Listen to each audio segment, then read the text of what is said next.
अस्सलाम वालेकुम नाज़रीन, पाक राइस न्यूज़ में खुशामदीद। भारत और चीन के मसले को लेकर एक और खबर निकलकर सामने आई है। चीन ने पेंगोंग नदी के फिंगर 4 की चोटी पर भी कब्जा कर लिया है, जिसके बाद भारतीय फौज फिंगर 4 को छोड़कर फिंगर 3 की जानिब भाग चुकी है। खबर की तफसील में जाने से पहले आप लोगों से गुजारिश है कि रोज़ की ताज़ा तरीन खबरें हासिल करने के लिए हमारे चैनल को सब्सक्राइब करें और बेल आइकन को प्रेस करें। भारत चीन को लद्दाख से भगाने की भड़के मारता रहा है और ख़ित्ते में भी अपना रौब दिखाने के लिए कश्मीरियों पर जुल्म भी करता रहा है, मगर जब हकीकत में चीन से टाकरा होता है तो भारतीय फ़ौज भाग जाती है। कुछ इसी तरह का वाक़या पेंगोंग नदी के इलाके में पेश आया, जब चीनी फ़ौज अपनी भरपूर ताकत के साथ भारत को फिंगर 4 की ऊंचाई से धकेल कर फिंगर 3 के इलाके में पहुंचा चुकी है। दोस्तों, फिंगर 4 की चोटी इस इलाके में बड़ी अहमियत रखती है, क्योंकि इस चोटी से सारा इलाका कंट्रोल में होता है और इसके नीचे से गुजरने वाली रोड इस वक्त चीनी फ़ौज की बंदूकों के ऐन नीचे मौजूद हैं। भारतीय फ़ौज की निचले लेवल की और कोर कमांडर लेवल की बहुत सी मीटिंग्स हो चुकी हैं, जिसमें चीन मुकम्मल तौर पे अपना मुद्दा बयान कर चुका है कि वो इस इलाके को छोड़कर नहीं जाएगा। भारतीय फ़ौज इस वक्त मामले को सर्दियों तक धकेल के ये सोच रही है कि शायद चीनी फ़ौज सर्दियों में होने वाली शदीद बर्फ़बारी की वजह से इस इलाके को छोड़कर वापस चली जाएगी, जबकि अंदरूनी ज़राए का कहना है कि चीनी फ़ौज इस वक्त सर्दियों के मौसम के लिए भी अपनी पूरी तैयारी के साथ आ चुकी है और वो इस इलाके को छोड़ने के लिए तैयार नहीं है। इसी हवाले से आइए आपको भारतीय मीडिया की रिपोर्ट भी दिखाते हैं कि सबसे बड़ी खबर यही है कि लद्दाख में तनाव और ज्यादा बढ़ सकता है। चीन के चरित्र और हरकतों को देखते हुए एक बार फिर एनएसए अजीत डोवल ने नेतृत्व संभाला है।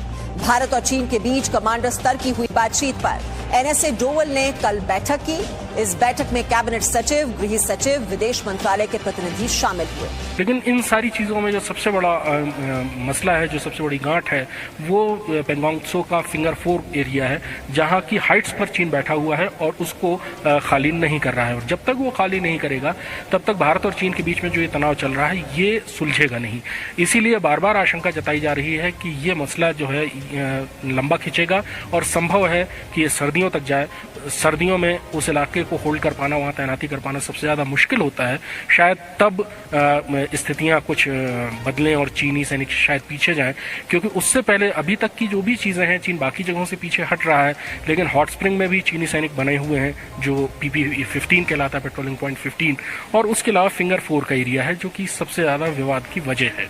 यानी कि मसले बहुत ज़्यादा हैं। डिसएंगेजमेंट की प्रोसेस और उसकी जो टाइमलाइन है उसको डिसाइड करने में बहुत ज़्यादा वक्त लग रहा है। चीज़ें उतनी ज़्यादा आसान नहीं है कूटनीतिक और सैनिक नेतृत्व पर जो बात की जा रही है उसको सुलझाने के लिए। उसमें कि फिंगर 4 जो पेंगोंग त्सो की फिंगर 4 पहाड़ी है, उस पर चीन ने कब्जा किया हुआ है, मोर्चे बनाए हुए हैं और वहां से पीछे हटने को तैयार नहीं है।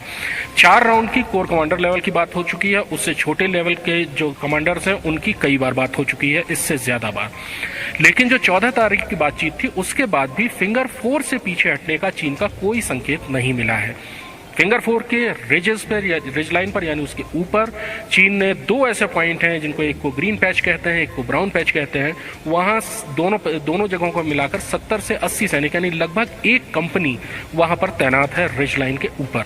भारतीय सेना फिंगर 3 पर बैठी हुई है और उसके अलावा फिंगर 3 और 4 के बीच में भी भारतीय सेना ने अपना एक बेस बनाया है। लेकिन फिंगर 4 की हाइट छोड़ने के लिए चीन तैयार नहीं है और जब तक चीन फिंगर 4 से की हाइट से नहीं हटेगा तब तक ये तनाव, ये विवाद सुलझने का कोई रास्ता नहीं है, क्योंकि भारत किसी भी स्थिति में फिंगर 4 के टॉप पर चीनी सैनिकों को बर्दाश्त नहीं कर सकता है, उनको वहां रहने की इजाजत नहीं दे सकता है।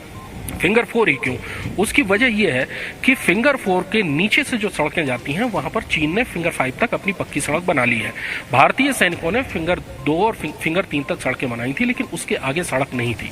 पिछले साल जब चीन और भारत के सैनिकों के बीच में फिंगर 5 के बीच में विवाद हुआ तो भारतीय सैनिकों ने एक दूसरा रास्ता तलाश किया जिससे होकर फिंगर 8 तक पहुंचा जा सकता था, और वो रास्ता फिंगर 4 की रिज लाइन के पीछे से निकलता था। चीन किसी भी स्थिति में उस रास्ते को खाली छोड़ने के लिए तैयार नहीं है, जिससे भारतीय सैनिकों की अप्रोच फिंगर 8 तक, फिंगर 8 तक हो सके, और यही विवाद की सबसे बड़ी वजह है।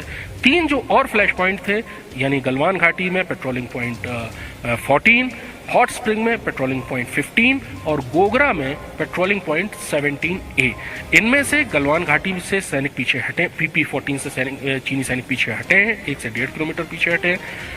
गोगरा में भी विड्रॉल हो रहा है, लेकिन अभी हॉट स्प्रिंग में भी कुछ सैनिक दोनों तरफ के बने हुए हैं। ये भी एक विवाद की बात है। पेंगोंग सबसे बड़ा विवाद का मुद्दा बनेगा और फिंगर 4 से चीन पीछे हटने को तैयार नहीं है। ये बात चौथे दौर की मीटिंग के बाद भी निकलकर सामने आई है। चौथे दौर की मीटिंग जो कि लगभग 14 घंटे से भी ज्यादा चली, 14.5 घंटे तक चली, उसमें डिसएंगेजमेंट की टाइमलाइन पर बहुत सारा डिस्कस हुआ है कि अलग अलग जगहों से किस टाइमलाइन के हिसाब से, किस समयावधि के हिसाब से सैनिक पीछे हटेंगे। लेकिन बोन ऑफ कंटेंशन, जो सबसे बड़ी गांठ है, जो सबसे उलझा हुआ मुद्दा है, वो फिंगर 4 की पहाड़ी के ऊपर बैठे हुए चीनी सैनिक है, जिस स्थिति से भारत कभी भी समझौता कर नहीं सकता है। इसलिए भारतीय सेना की तैनाती भी बढ़ रही है। दोस्तों, अगर आपको वीडियो पसंद आई है तो वीडियो को लाइक करें और अपनी राय का इज़हार कमेंट बॉक्स में करें। दिन भर की ताज़ा तरीन खबरें हासिल करने के लिए हमारे चैनल को सब्सक्राइब करें और बेल आइकन को प्रेस कर दें।